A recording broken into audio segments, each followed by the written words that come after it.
ছাত্র জনতার মিছিলে হামলা ও বিস্ফোরক দ্রব্য আইনের মামলায় সিরাজগঞ্জ ৩ আসনের সাবেক সংসদ সদস্য ডাক্তার আব্দুল আজিজের ৩ দিনের রিমান্ড মঞ্জুর করেছে আদালত।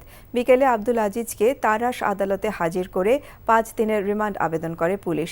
শুনানি শেষে বিচারক আইভিন আক্তার ৩ দিনের রিমান্ড মঞ্জুর করেন। গত ৪ আগস্ট বৈষম্য বিরোধী ছাত্র আন্দোলন চলাকালে তারাস উপজেলার জিকেএস সরকারি প্রাথমিক বিদ্যালয়ের সামনে জড়ো হয় ছাত্ররা। এ সময় সংসদ সদস্য আব্দুল আজিজ সহ আওয়ামী লীগের নেতাকর্মীরা লাঠিসোঁটা ও বিস্ফোরণ ঘটিয়ে ছাত্রদের ওপর হামলা চালায়। হামলায় সমন্বয় সাব্বির খন্দকার সহ বেশ কয়েকজন ছাত্র আহত হয়। এ ঘটনায় সাব্বির খন্দকারের বাবা সাইফুল খন্দকার বাদী হয়ে সাবেক সংসদ সদস্য আব্দুল আজিজকে প্রধান আসামি করে মামলা দায়ের করেন। এই ঈদে জামা জুতো অ্যাক্সেসরিজের ডিসকাউন্ট।